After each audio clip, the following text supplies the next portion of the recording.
जय हिंद दोस्तों। हम लोग पढ़ रहे थे हिंदी में प्रगतिवाद और हिंदी में प्रगतिवाद अपना पूरा हो चुका है। आज हम लोग करने वाले हैं उसकी प्रश्नोत्तरी।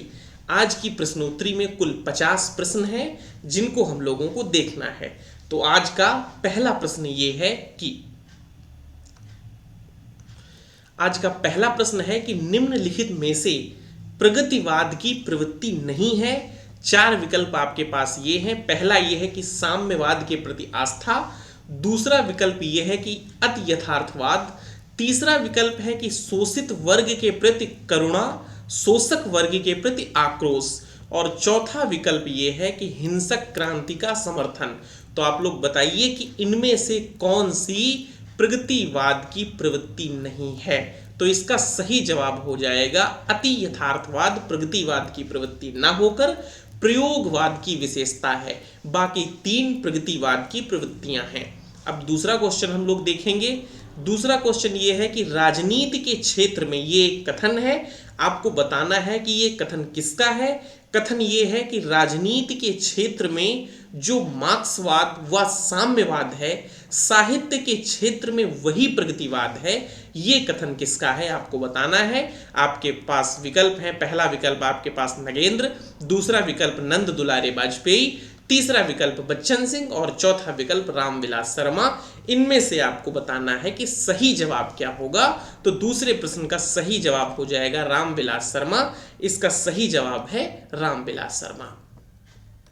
सवाल नंबर 3। सवाल नंबर 3 ये है कि निम्नलिखित कवियों को उनके काव्य संकलनों के साथ सुमेलित कीजिए। तो चलिए सुमेलित कीजिए। सबसे पहले इनमें से देखेंगे कि केदारनाथ अग्रवाल का और कौन से काव्य संकलन ये जो दिए गए हैं ये कवियों के प्रथम काव्य संकलन है। तो इनमें से जो केदारनाथ अग्रवाल का जो पहला काव्य संकलन है वो कौन सा है? युग की गंगा। केदारनाथ अग्रवाल का 1947 में कौन सा पहला काव्य संकलन है? युग की गंगा। और त्रिलोचन का जो पहला काव्य संकलन है वो धरती है, और त्रिलोचन को तो धरती का कवि भी कहा जाता है। और शिव मंगल सिंह सुमन का जो पहला काव्य संकलन है वो हिल्लोल है।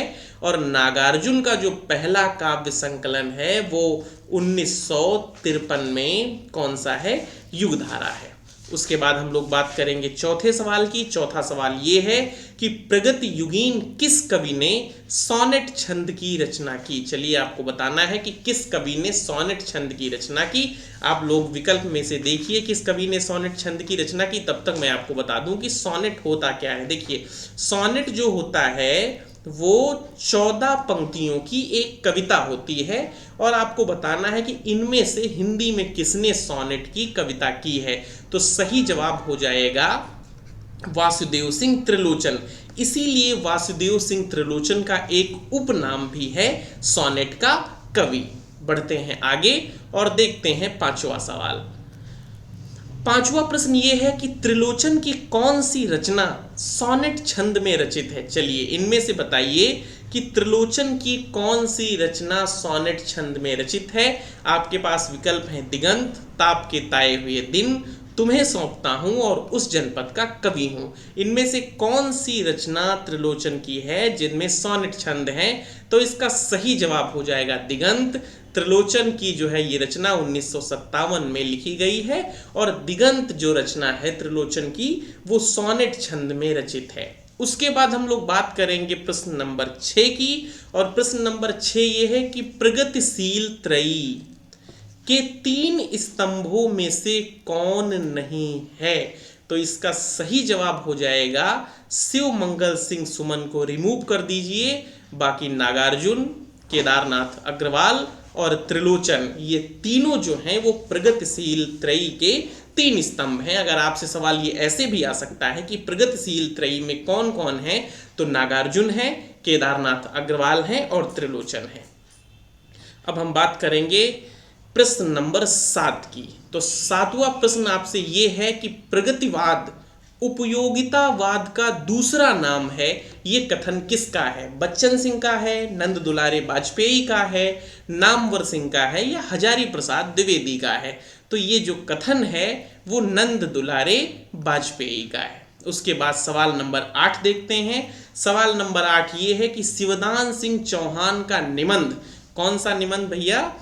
भारत में प्रगतिशील साहित्य की आवश्यकता किस पत्रिका में छापा गया, आपको बताना है। नीचे पत्रिकाएं दी गई हैं, प्रतीक है, रूबाब है, धर्मयुग है, आलोचना है और विशाल भारत। शिवदान सिंह चौहान ने जो ये निबंध लिखा था 1937 में, भारत में प्रगतिशील साहित्य की आवश्यकता, ये किस पत्रिका में छापा गया था, आपको बताना है। तो इसका सही जवाब हो जाएगा विशाल भारत, इसमें ये पत्र छापा गया था। उसके बाद हम जो है 9 नंबर प्रश्न की बात करेंगे और 9 नंबर प्रश्न ये है कि नागार्जुन ने अपनी किस कविता को अपने साहित्य का मैनिफेस्टो कहा। चलिए भैया बताइए कि नागार्जुन ने अपनी किस कविता को अपने संपूर्ण साहित्य का मैनिफेस्टो कहा। विकल्प ये हैं कि हरिजन गाथा, प्रतिहिंसा ही स्थायी भाव है, भूमिजा या कि कालिदास। इनमें से आपको बताना है किसको नागार्जुन ने अपने संपूर्ण साहित्य का मैनिफेस्टो कहा। तो इसका सही जवाब हो जाएगा प्रतिहिंसा ही स्थायी भाव है। क्या लाजवाब रचना है, अगर आपको समय मिले तो ये नागार्जुन की रचना आप लोग जरूर पढ़िएगा। तो प्रतिहिंसा ही स्थायी भाव को नागार्जुन ने अपने साहित्य का मैनिफेस्टो कहा है। उसके बाद हम बात करेंगे सवाल नंबर 10 की, और सवाल नंबर 10 ये है कि त्रिलोचन प्रगतिवादी नहीं थे। त्रिलोचन प्रगतिवादी नहीं थे, उन्हें ग्रेस मार्क देकर प्रगतिशीलों में शामिल किया गया था। आपको बताना है कि ये कथन किसका है, बच्चन सिंह का है, नगेंद्र का है, विश्वनाथ त्रिपाठी का है या फिर हजारी प्रसाद द्विवेदी का है। तो ये कथन बच्चन सिंह का है। उसके बाद हम लोग बात करेंगे 11 नंबर सवाल की, और 11 नंबर सवाल 11वें सवाल की 11वां प्रश्न ये है कि वे शैली की खोज नहीं करते थे, शैली स्वयं उनकी खोज करती थी। ये कथन किसका है? सबसे पहले तो आप ये बताइए ये कथन किसके बारे में है, उसके बाद बताइए ये कथन है किसका। तो ये कथन मैं बता देता हूं, ये कथन है नामवर सिंह का, और आपको बताना है कि ये कथन किसके बारे में है। तो इसका सही जवाब हो जाएगा नागार्जुन के बारे में। नागार्जुन के बारे में नामवर सिंह कहते हैं कि वे शैली की खोज नहीं करते थे, शैली स्वयं उनकी खोज करती थी। अब हम बात करेंगे 12वें प्रश्न की, और 12वां प्रश्न एक आपको जो है कुछ पंक्तियां दी गई हैं, आपको बताना है ये पंक्तियां किसकी हैं। पंक्तियां ये हैं कि मारो मारो मारो हंसिया, काटो काटो काटो करवी, हिंसा और अहिंसा क्या है, जीवन से बड़ हिंसा क्या है। आपको ये बताना है ये पंक्तियां किसकी हैं, केदारनाथ अग्रवाल की हैं, त्रिलोचन की हैं, या नागार्जुन की हैं, या शिवमंगल सिंह सुमन की हैं। तो इसका सही जवाब हो जाएगा केदारनाथ अग्रवाल। ये पंक्तियां केदारनाथ अग्रवाल की हैं। उसके बाद 13वें प्रश्न की बात करेंगे। 13वां प्रश्न ये है कि रांगे राघव का उपन्यास घरौंदा किस पृष्ठभूमि पे लिखा गया, पारिवारिक पृष्ठभूमि पे लिखा गया, या ग्रामीण जीवन की पृष्ठभूमि पे लिखा गया, या विश्वविद्यालयी परिसर पृष्ठभूमि पे लिखा गया, या नगरीय परिवारों के आपसी टकराव की पृष्ठभूमि पे लिखा गया। तो ये रांगे राघव का जो पहला उपन्यास घरौंदा है, ये विश्वविद्यालयी परिसर की पृष्ठभूमि पे लिखा गया। उसके बाद बात करेंगे 14वें प्रश्न की। 14वां प्रश्न ये है कि रोज नामचा 1992 में जो लिखी गई ये डायरी किसकी है। रोज नामचा जिसको जीडी भी बोलते हैं, जर्नल डायरी, या फिर दैनिकी बोल सकते हैं, या दैनिकी बोल सकते हैं। ये डायरी आपको बतानी किसकी है, रांगे राघव की है, त्रिलोचन की है, या केदारनाथ अग्रवाल की है, या कि नागार्जुन की है। तो इसका सही जवाब हो जाएगा रांगे राघव। ये रोज नामचा जो डायरी है वो केदारनाथ अग्रवाल की है। उसके बाद हम बात करेंगे 15 नंबर प्रश्न की। तो 15 नंबर प्रश्न ये है कि निम्नलिखित कवियों को उनके जन्म काल के अनुसार क्रम से लगाइए। तो आपको बताना है कि इनका जन्म काल कब कब हुआ, इनको क्रम से आपको लगाना है। तो हम डायरेक्ट आपको बता देते हैं कि इनके जन्म काल कब कब हैं। रांगे राघव का जो जन्म काल है वो 1923 में है, नागार्जुन का जो जन्म हुआ वो 1911 में हुआ, शिवमंगल सिंह सुमन का जो जन्म हुआ वो 1915 में हुआ, और त्रिलोचन का जन्म 1917 में हुआ। क्रम से आप लगा लीजिए, सबसे पहले नागार्जुन आएंगे, नागार्जुन के बाद शिवमंगल सिंह सुमन आएंगे, फिर त्रिलोचन आएंगे, और अंतोगत्वा रांगे राघव आएंगे। अब बढ़ते हैं 16 नंबर प्रश्न की तरफ। 16 नंबर प्रश्न आपसे ये है कि प्रगतिवादी कवियों में से तुलसीदास से बेहद प्रभावित कवि कौन था। केदारनाथ अग्रवाल, नागार्जुन, शिव मंगल सिंह सुमन या त्रिलोचन। आपको बताना है कि इनमें से तुलसीदास से बेहद प्रभावित कवि कौन था।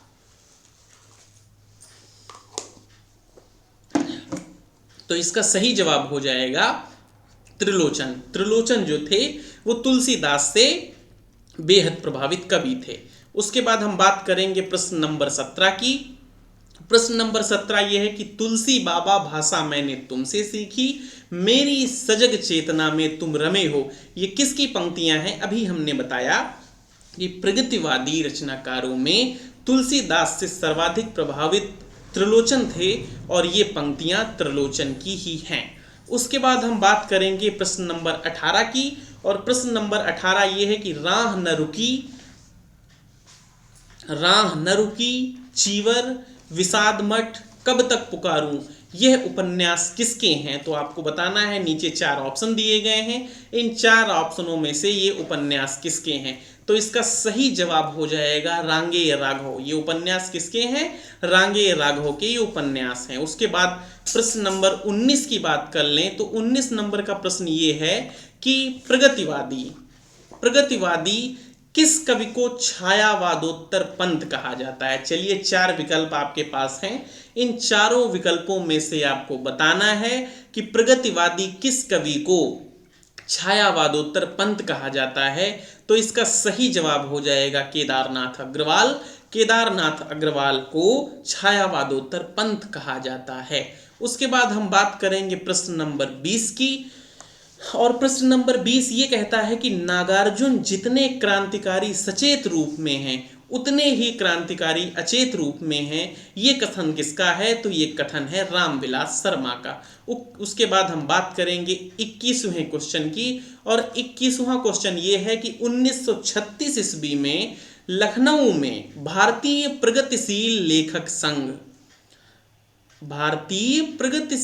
लेखक संघ की अध्यक्षता मुंशी प्रेमचंद ने की। ये तो सही बात हो गई, लेकिन सवाल आपसे ये है कि इसके दूसरे अधिवेशन, जो भारतीय प्रगतिशील लेखक संघ का पहला अधिवेशन है, उसकी अध्यक्षता, जो पहले अधिवेशन की अध्यक्षता थी वो मुंशी प्रेमचंद ने की थी, लेकिन इसका जो दूसरा अधिवेशन हुआ उसकी अध्यक्षता किसने की।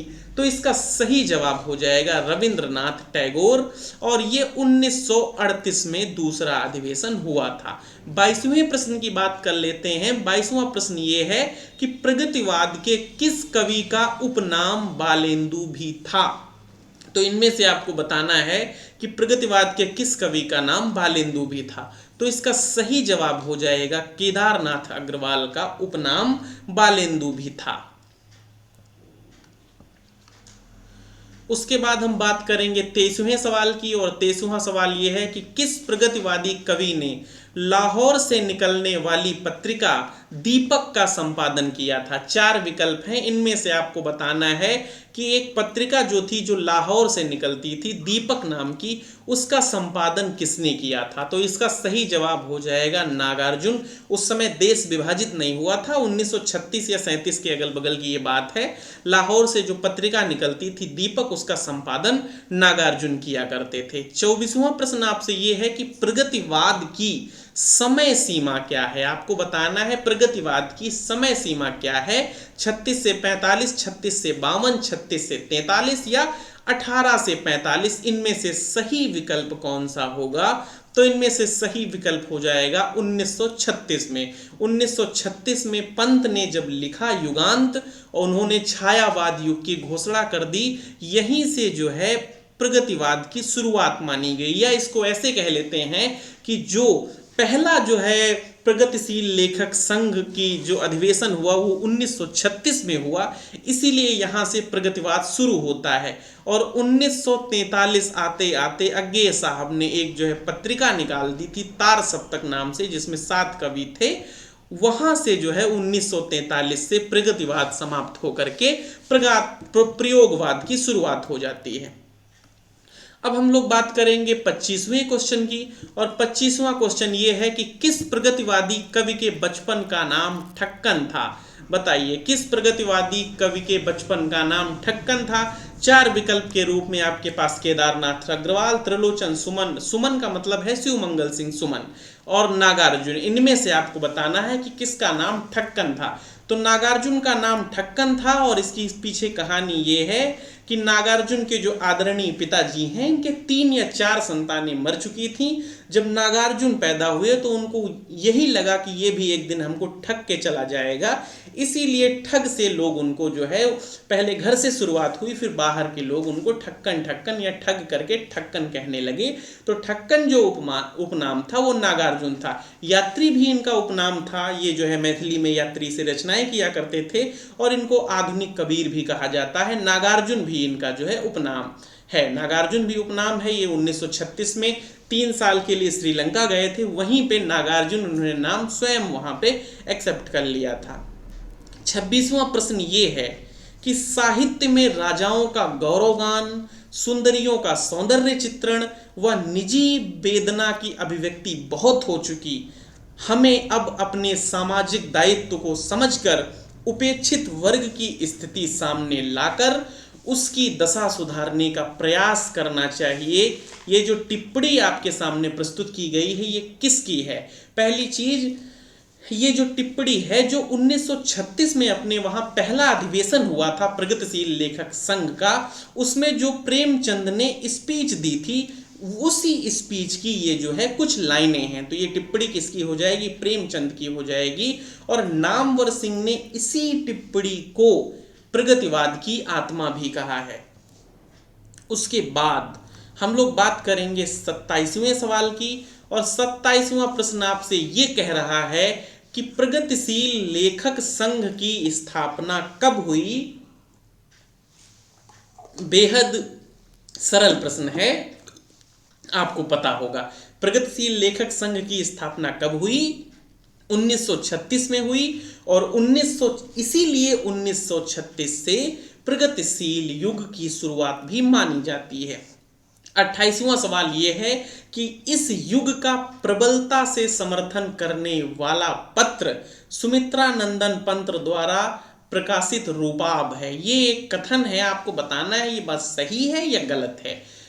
सुमित्रा नंदन पंत ने एक पत्र निकाला था रूपाभ नाम से। ये जो है प्रगतिशील जो है कि प्रगतिवाद का जो है प्रबलता से समर्थन करता था या नहीं, आपको बताना है ये सही है या गलत है।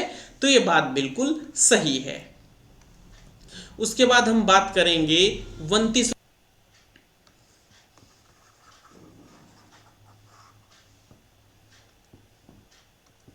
अब हम बात करेंगे 29वें प्रश्न की। 29वें प्रश्न में आपके पास एक जो है कथन दिया गया है, आपको बताना है कि ये कथन किसका है। कथन ये है कि जन्मना कवि प्रकृत्या घुमक्कड़ और विचारतः मूलतः मार्क्सवादी। कविता के लिए कोई भी विषय हो सकता है, घुमक्कड़ ऐसे कि कभी यहाँ कभी वहाँ, मूलतः मार्क्सवादी किंतु वे उसके बाहर भी झांक लेते हैं। उपरोक्त कथन किसका है, आपको बताना है। 4 विकल्प हैं, बच्चन सिंह, नामवर सिंह, चंद्रधर शर्मा गुलेरी और रामचंद्र शुक्ल। तो ये कथन किसका हो जाएगा? बच्चन सिंह का। अब हम बात करेंगे 30वें प्रश्न की। 30वां प्रश्न ये है कि ओ जनमन के सजग चितेरे, ये एक कविता है नागार्जुन की। आपको बताना ये है कि नागार्जुन ने ये कविता किस प्रगतिवादी कवि के लिए लिखी थी। इन चारों विकल्पों में से आप बताइए कि ओ जनमन के सजग चितेरे नाम की ये जो कविता है नागार्जुन ने किसके लिए लिखी थी। तो इसका सही जवाब हो जाएगा केदारनाथ अग्रवाल। ये कविता उन्होंने केदारनाथ अग्रवाल के लिए लिखी थी। उसके बाद 31वां प्रश्न ये है कि सुमेलित कीजिए। सुमेलित करना है, आपको बताना है कि युग की गंगा ये रचना किसकी है। तो युग की गंगा ये रचना केदारनाथ अग्रवाल की है। युग की धारा नागार्जुन की है। और हिल्लोल जो है ये है त्रिलोचन की।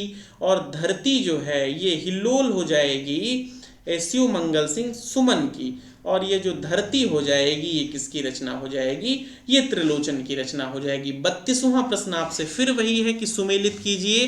तो ये जो फूल नहीं रंग बोलते हैं ये रचना हो जाएगी केदारनाथ अग्रवाल की।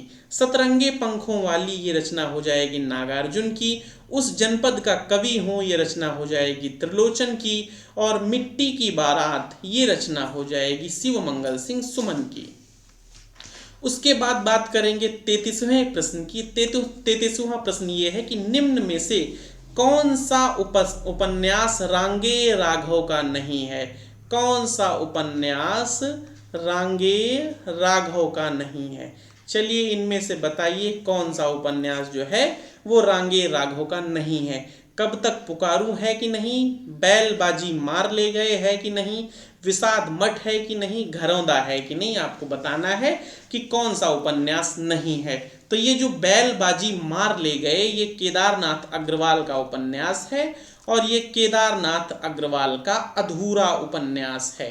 बाकी शेष जो 3 हैं, कब तक पुकारूं, विषाद मठ और घरौंदा, ये इनके रांगे राघव के उपन्यास हैं। और ये जो घरौंदा है वो विश्वविद्यालयी परिसर पे लिखा गया केदारनाथ का पहला उपन्यास है, कुछ देर पहले ही आपको बताया गया। उसके बाद प्रश्न आ जाता है 34 नंबर का। 34 नंबर का प्रश्न आपसे ये कहता है कि केदारनाथ अग्रवाल को किस रचना के लिए साहित्य अकादमी पुरस्कार दिया गया? आपको बताना है केदारनाथ अग्रवाल को 1986 में किस रचना के लिए साहित्य अकादमी पुरस्कार दिया गया? नींद के बादल के लिए, युग की गंगा के लिए, फूल नहीं रंग बोलते हैं के लिए, या कि अपूर्वा के लिए? तो इसका सही जवाब हो जाएगा केदारनाथ को अपूर्वा के लिए साहित्य अकादमी पुरस्कार दिया गया और इन्होंने 1984 में जो है ये रचना लिखी थी। उसके 2 साल बाद इनको साहित्य अकादमी पुरस्कार दिया गया था। उसके बाद हम बात करेंगे 35 नंबर सवाल की। 35 नंबर आपसे ये कहता है कि नागार्जुन का कौन सा उपन्यास प्रेमचंद के उपन्यास की भांति, जैसे प्रेमचंद के उपन्यास में जो है एक खेतिहर किसान की जो है जीवनी पे लिखा गया उपन्यास है, तो नागार्जुन का ऐसा कौन सा उपन्यास है जो गोदान की तरह से एक खेतिहर किसान की भूमिका में लिखा गया उपन्यास है? तो इसका सही जवाब हो जाएगा बलचनामा, और इसका मुख्य पात्र भी बलचनामा ही है। जैसे गोदान का मुख्य पात्र होरी है, वैसे इसका मुख्य पात्र बलचनामा है। उसके बाद 36 नंबर सवाल ये है कि नागार्जुन का कौन सा उपन्यास वैश्याओं के जीवन पे आधारित है? इन 4 विकल्पों में से आपको बताना है कि कौन सा उपन्यास वैश्याओं के जीवन पर आधारित है। चलिए बताइए। तो इसका सही जवाब हो जाएगा कुंभीपाक। ये जो कुंभीपाक है नागार्जुन का उपन्यास, ये जो है वैश्याओं के जीवन पर आधारित है। उसके बाद हम बात करेंगे 36वें प्रश्न की। तो 36वां प्रश्न ये है कि प्रगतिवादी 36वां प्रश्न ये है कि प्रगतिवादी किस कवि को अवध का किसान कहा जाता है? चलिए बताइए कि प्रगतिवादी किस कवि को अवध का किसान कहा जाता है? तो आपका जवाब बिल्कुल सही है, त्रिलोचन को अवध का किसान कहा जाता है। और किसने कहा था? मुक्तिबोध ने इनको अवध का किसान कहा था। उसके बाद साम्राज्य का वैभव, ये जो कहानी है साम्राज्य का वैभव, ये कहानी किस रचनाकार की है? आपको बताना है। आपके पास 4 विकल्प दिए गए हैं, इनमें से आप बताइए साम्राज्य का वैभव किसका कहानी संग्रह है? तो इसका सही जवाब हो जाएगा रांगे राघव। उसके बाद अगला प्रश्न जो है वो ये है कि प्रगतिवादी कविताओं में विचारों की महत्ता है जबकि प्रयोगवादी कविताओं में अनुभव की महत्ता है। ये बात सही है या गलत? आपको बताना है कि प्रगतिवादी कविताओं में विचारों की महत्ता है जबकि प्रयोगवादी कविताओं में अनुभव की महत्ता है। ये बात सही है कि गलत? तो ये बात बिल्कुल सही है। नागार्जुन का जब आप उपन्यास पढ़ेंगे शेखर एक जीवनी, तो आप देखेंगे उसमें जो है शेखर अज्ञेय ने लगभग सारे अपने जीवन के अनुभव ही लिखे हुए हैं। अगला प्रश्न आपसे ये है कि अजेय खंडहर ये जो उपन्यास है ये किसकी रचना है? तो ये रांगे राघव की रचना है। उसके बाद अगला प्रश्न आपसे ये है कि काटो काटो काटो करवी, मारो मारो मारो हंसिया, हिंसा और अहिंसा क्या है, जीवन से बड़ हिंसा क्या है, ये किसकी पंक्तियां हैं? तो ये केदारनाथ अग्रवाल की पंक्तियां हैं। अगला प्रश्न ये है कि वे पत्थर जोड़ रहे हैं, तुम सपने जोड़ रहे हो, ये किसकी पंक्तियां हैं? तो ये नागार्जुन की पंक्तियां हैं। उसके बाद अगला सवाल जो है वो ये है कि साम्यवाद की पीठ में लीद किया करते हैं, मानवता का पोस्टर देखा लगे रेंकने, ये आपको पंक्तियां बतानी है किसकी हैं? तो ये पंक्तियां जो हैं वो त्रिलोचन की हैं। उसके बाद 44 नंबर का प्रश्न ये है कि मैंने उसको जब जब देखा लोहा देखा, लोहा जैसे तपते देखा गलते देखा, गलते देखा ढलते देखा, मैंने उसको जब जब देखा लोहा देखा। आपको बताना है ये पंक्तियां किसकी हैं, तो ये पंक्तियां भी केदारनाथ अग्रवाल की हैं। उसके बाद 45वां सवाल यह है कि 5 पूत भारत माता के दुश्मन था खूंखार, गोली खाकर एक मर गया बाकी रह गए 4। ये पंक्तियां किसकी हैं, तो ये पंक्तियां नागार्जुन की हैं। अगला सवाल यह है कि आज का लेखन आग के अंगूठे की क्रांतिकारी कतार का बंदूक मार लेखन है, ये जो है किसका है, तो ये भी जो है केदारनाथ अग्रवाल की जो है पंक्तियां हैं। उसके बाद अगला सवाल यह है कि नागार्जुन की कविताओं को नुक्कड़ की कविता किसने कहा। 4 विकल्प आपके पास हैं, चलिए बताइए। नागार्जुन की कविताओं को नुक्कड़ की कविता किसने कहा। बच्चन सिंह ने कहा, नंदुलारे वाजपेयी ने कहा, नामवर सिंह ने कहा या हजारी प्रसाद द्विवेदी ने कहा। तो नागार्जुन की कविताओं को नुक्कड़ की कविता बच्चन सिंह ने कहा। 48 नंबर का सवाल यह है कि पाषाणी किस कवि की प्रसिद्ध कविता है, तो आपका सही जवाब हो जाएगा नागार्जुन। पाषाणी जो है वो नागार्जुन की बेहद प्रसिद्ध कविता है। उसके बाद भस्मांकुर, भस्मांकुर किसका खंड काव्य है, केदारनाथ अग्रवाल का, किसी मंगल सिंह सुमन का या कि त्रिलोचन का या फिर नागार्जुन का। तो इसका सही जवाब हो जाएगा नागार्जुन। भस्मांकुर नागार्जुन का जो है खंड काव्य है। मैथिली भाषा में नागार्जुन किस नाम से रचनाएं किया करते थे, इसका सही जवाब हो जाएगा यात्री। मैथिली भाषा में जो है नागार्जुन यात्री नाम से रचनाएं किया करते थे।